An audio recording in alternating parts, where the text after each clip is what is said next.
Breaking news. Ukraine has launched its largest drone strike on Moscow, with more than 100 unmanned aircraft hitting the city's financial... When a single drone strike becomes a statement and 100 drones become a doctrine, the rules of modern warfare rewrite themselves in real time. On the morning of January 19th, 2025, Moscow woke to the largest coordinated unmanned aerial assault on its urban core since the start of the Russian invasion of Ukraine. 121 Ukrainian drones penetrated Russian airspace, bypassed layers of air defense architecture, and converged on a cluster of high-value targets in the heart of the capital. Among them, the Moscow City International Business Center, a symbol of Russia's post-Soviet economic ambitions, home to towers valued collectively at over $1.3 billion.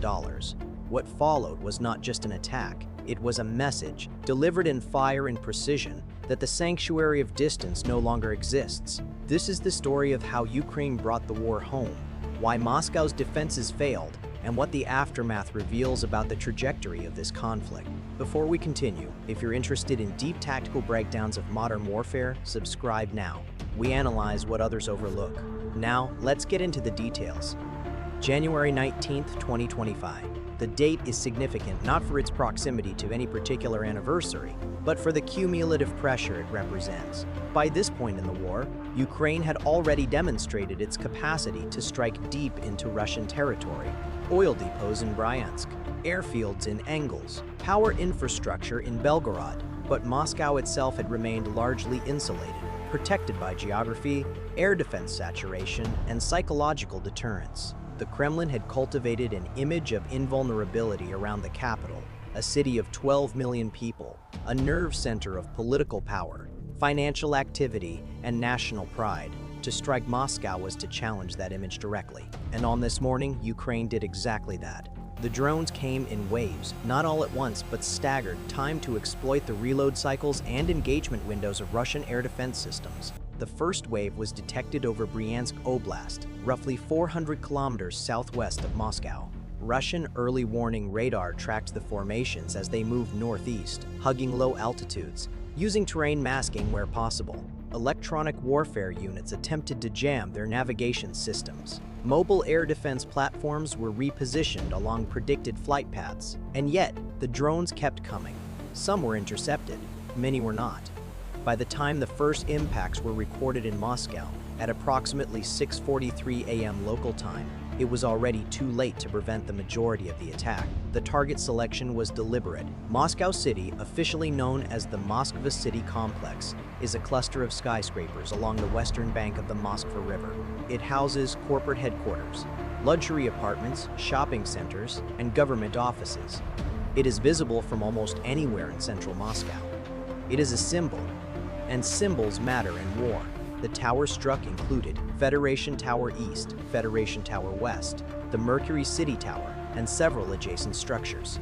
The drones were equipped with high explosive warheads designed not necessarily to bring down buildings, but to cause visible damage, trigger fires, and create chaos. The objective was psychological as much as material, to demonstrate reach, to prove vulnerability, to force Moscow to confront the reality that its airspace, its capital, its economic core could be touched.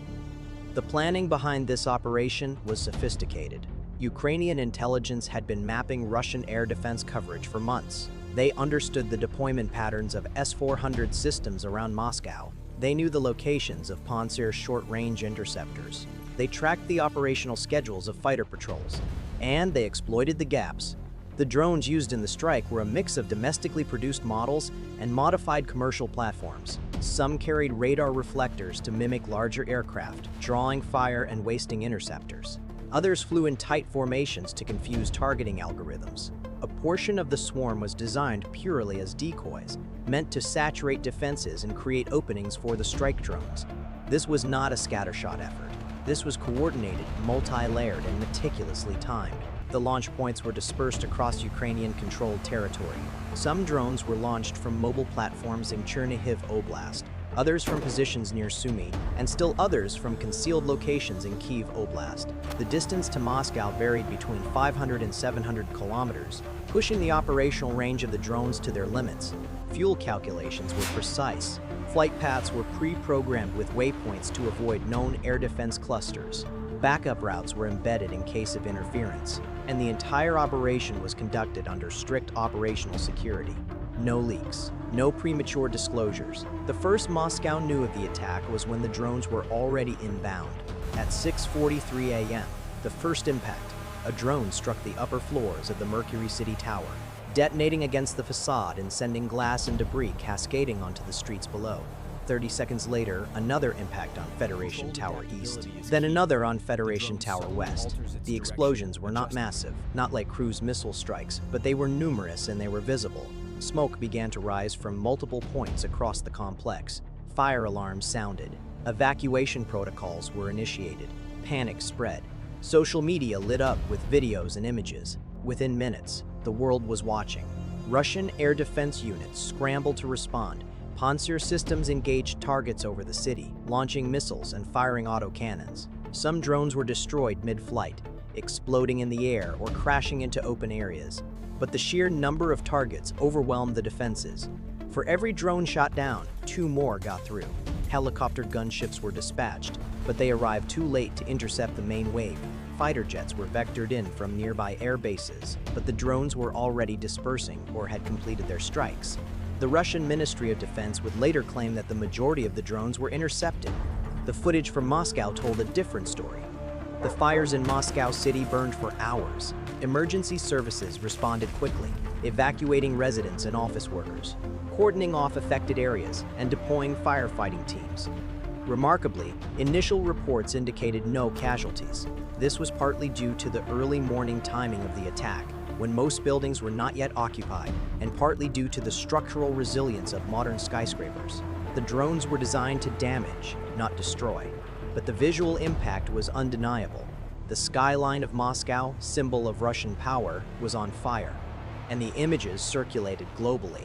The immediate political response from the Kremlin was predictable: condemnation of Ukraine as a terrorist state, promises of retaliation, assertions that the attack had been thwarted. But beneath the rhetoric, there was a deeper problem. Moscow's air defenses had been tested and found wanting. The idea that the capital could be struck at will, with over 100 drones penetrating supposedly impenetrable airspace, was a strategic humiliation. It forced uncomfortable questions. If Moscow itself is vulnerable, what does that say about the security of other Russian cities? What does that say about the effectiveness of the systems designed to protect them? And what does that say about the trajectory of the war? The economic dimension of the strike cannot be ignored. Moscow City represents billions of dollars in real estate value, much of it tied to foreign and domestic investment. The towers house financial institutions, energy companies, and government-linked corporations. Damage to these structures, even if superficial, sends a signal to investors. Risk has increased. Stability is not guaranteed. Insurance premiums rise. Capital becomes more cautious. The psychological impact on Moscow's business elite was immediate. Many had believed the war would remain distant, a problem for the military and the border regions. This attack shattered that illusion. The strategic logic behind Ukraine's decision to escalate strikes on Moscow is clear. Ukraine cannot win a war of attrition fought on its own soil. It cannot match Russia's population, industrial base, or raw material.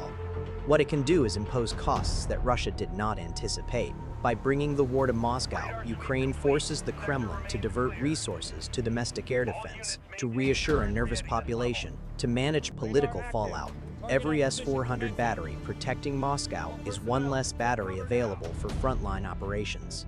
Every fighter jet on air defense patrol over the capital is one less jet providing close air support in Donetsk. This is not about destroying Moscow. This is about stretching Russian resources, creating dilemmas, and eroding the sense of normalcy that allows the Russian public to ignore the war. The international reaction was mixed. Western governments, while not explicitly endorsing strikes on civilian infrastructure, acknowledged Ukraine's right to defend itself and to target military and strategic assets.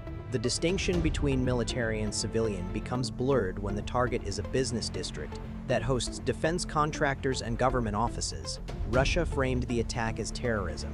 Ukraine framed it as legitimate retaliation for years of Russian missile and drone strikes on Ukrainian cities, strikes that have killed thousands of civilians and destroyed critical infrastructure. The debate over proportionality and legality will continue, but on the ground, the reality is simpler. Ukraine has the capability to strike Moscow, and it is willing to use it. In the hours and days following the attack, Russian authorities moved to reinforce air defenses around the capital. Additional Pantsir systems were deployed. Patrol schedules were increased. Electronic warfare assets were repositioned. But these measures come with trade-offs. Every system moved to protect Moscow is a system taken from somewhere else. The Russian military is already stretched thin, operating on multiple fronts, defending vast stretches of border, and managing internal security concerns. There is no surplus. Every redeployment is a vulnerability created elsewhere. The psychological impact of the strike extended beyond Moscow's elite. For ordinary Muscovites, the attack was a shock. The war, which had been a distant abstraction, was suddenly real. The sound of explosions, the sight of smoke, the wail of sirens, these are the experiences that had been confined to Ukrainian cities. Now they were in Moscow. The Kremlin's narrative of a controlled, victorious military operation became harder to sustain. If Russia is winning, why is the capital under attack? If Ukrainian forces are on the verge of collapse, why are they capable of launching complex, large-scale operations hundreds of kilometers behind enemy lines? These are the questions that Russian citizens began to ask, quietly, carefully, but persistently. Ukraine's ability to produce and deploy drones in such numbers is itself a strategic shift. Early in the war, Ukraine relied heavily on foreign-supplied weapons. Drones were often commercial models adapted for military use. But over time, Ukraine has developed a domestic drone industry, supported by both government investment and private innovation. Companies across Ukraine are now producing thousands of drones per month, ranging from small reconnaissance models to long-range strike platforms. This industrial capacity is decentralized, making it difficult for Russia to disrupt through airstrikes. It is also scalable, meaning production can increase as demand and resources allow. The strike on Moscow was a demonstration of this capability, a statement that Ukraine is not running out of drones. It is making more. The tactical evolution of drone warfare is accelerating. What began as reconnaissance and small-scale harassment has become a central pillar of Ukrainian military strategy. Drones are used for everything from artillery spotting to kamikaze strikes on armored vehicles to strategic attacks on infrastructure. They are cheap to produce, difficult to intercept, and endlessly adaptable. They force adversaries to invest heavily in countermeasures, which are often expensive and resource-intensive. A drone costing a few $1,000s can force the expenditure of a missile costing hundreds of thousands. This asymmetry is a strategic advantage that Ukraine has exploited ruthlessly. The Russian response to the drone threat has been reactive rather than proactive. Early in the war, Russian air defenses were optimized to counter traditional aircraft and cruise missiles. Drones, especially small, low-flying models, were not a priority. As the threat evolved, Russia scrambled to adapt. Electronic jamming, anti-drone guns, net-based interceptors, all were deployed with varying degrees of success. But the fundamental problem remains. Drones are numerous, expendable, and constantly evolving. Defenses are expensive, finite, and slow to adapt. The advantage lies with the attacker. The geopolitical implications of the Moscow strike are significant. For Ukraine's Western allies, the attack demonstrated that continued support is yielding tangible results. Ukraine is not merely surviving. It is taking the fight to Russia, imposing costs and shifting the psychological dynamics of the war. This strengthens the argument for sustained aid, for more advanced weapons, for continued sanctions on Russia. For neutral or non-aligned nations, the strike is a reminder that this war is not static, that the balance of capabilities is shifting, and that assumptions about Russian dominance need to be reevaluated.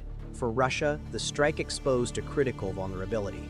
The Kremlin's domestic propaganda relies on projecting strength, control, and inevitability.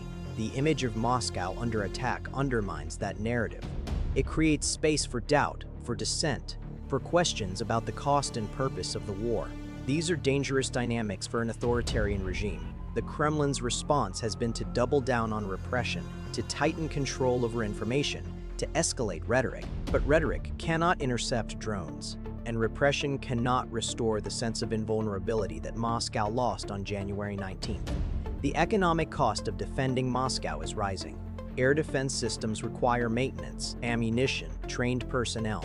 They are expensive to operate and expensive to replace. the more resources Russia diverts to protecting its capital and its interior, the fewer resources are available for offensive operations. Ukraine understands this. Every strike on Moscow, even if it causes minimal physical damage, forces Russia to make difficult choices: defend the rear and weaken the front, or push forward and leave the rear exposed. There is no good answer. The broader lesson of the Moscow strike is about the changing nature of warfare. Distance is no longer protection. Air superiority is no longer absolute. The tools of modern conflict, drones, cyber capabilities, precision munitions, are democratizing the ability to project power. A smaller nation with fewer resources can impose significant costs on a larger adversary if it is willing to innovate, to take risks, and to operate asymmetrically. Ukraine is doing all three, and the results are visible in the skies over Moscow. The human dimension of the strike is also worth considering. For Ukrainians who have endured years of relentless bombardment, the sight of Moscow under attack was cathartic. It was a form of justice, a balancing of accounts. For Russians, especially those who had supported the war or remained indifferent, the strike was a wake-up call. War is not something that happens only to others. It can reach you. It can disrupt your life. It can shatter your sense of safety. This realization, multiplied across millions of people, has the potential to shift public opinion in ways that are difficult to predict but impossible to ignore. The question now is what comes next. Will Russia escalate in response, launching more intense strikes on Ukrainian cities? Will it succeed in adapting its air defenses to counter the drone threat more effectively? Or will Ukraine continue to exploit this vulnerability, launching more strikes deeper into Russian territory, forcing Moscow to live under the same constant threat that Kyiv has endured? The answers will shape the next phase of this war. One thing is certain: the strike on Moscow City was not an isolated event. It was part of a broader strategy, a campaign designed to erode Russian morale, to impose unsustainable costs, and to demonstrate that Ukraine is not defeated, not broken, and not going away. The war that Russia thought it was fighting, a quick, decisive operation to subdue a weaker neighbor, no longer exists. The war that is actually happening is longer, costlier, and far less predictable. And with every drone that reaches Moscow, that reality becomes harder to deny. The Moscow strike also highlights the importance of supply chains and logistics in modern warfare. Ukraine's ability to produce and deploy drones in such numbers depends on access to components, many of which are sourced internationally. Semiconductors, batteries, communication modules, these are critical inputs.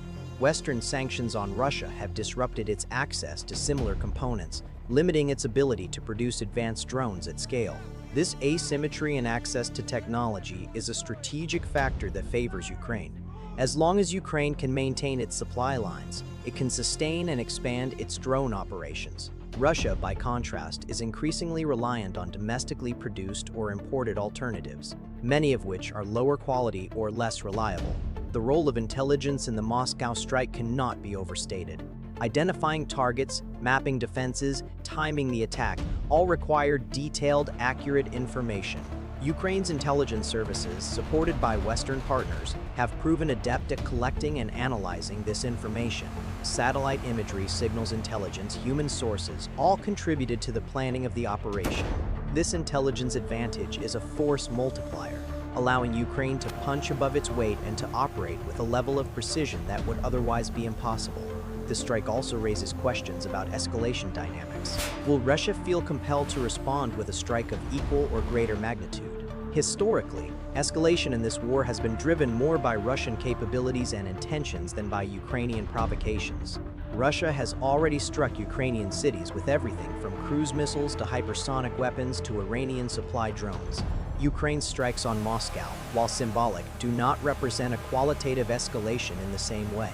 They are a continuation of Ukraine's strategy to impose costs and to deny Russia the comfort of a distant, consequence-free war. Whether this leads to further escalation is uncertain, but the risk is real. The infrastructure damage in Moscow City, while significant in terms of visibility and symbolism, was ultimately limited. Modern skyscrapers are designed to withstand fires, explosions, and other catastrophic events. The structures themselves were not compromised, but the psychological damage is harder to quantify. Residents of those towers now know they are targets. Businesses operating in those buildings now know they are at risk. the sense of security that underpins economic activity and daily life has been eroded, and that erosion is a strategic victory for Ukraine, even if not a single building collapses. The global media coverage of the strike was extensive. Images of smoke rising from Moscow's skyline dominated headlines. Analysts debated the implications. Commentators speculated about Ukraine's next move. The narrative shifted, if only briefly, from Russian advances on the ground to Ukrainian strikes deep in Russian territory. This shift matters. It changes the perception of the war from one of Ukrainian desperation to one of Ukrainian agency. It reinforces the idea that Ukraine is not a passive victim, but an active belligerent, capable of shaping the conflict on its own terms. The long-term implications of the Moscow strike are still unfolding. Will it deter Russia from future aggression? Unlikely. Will it force a change in Russian strategy? Possibly. Will it inspire other nations facing larger adversaries to adopt similar asymmetric tactics? Almost certainly. The lessons of this war are being studied in capitals around the world. The effectiveness of drones, the vulnerabilities of even the most advanced air defenses, the importance of innovation and adaptability, these are insights that will shape military thinking for years to come. If you found this analysis valuable, share it with someone who needs to understand the strategic shifts happening in real time. Now, the final question. Ukraine has proven it can strike Moscow. Russia has proven it cannot fully defend it. The question is no longer whether Ukraine has the capability to bring the war home. The question is how far it is willing to go and how much Russia is willing to endure before the calculus of this conflict changes irreversibly.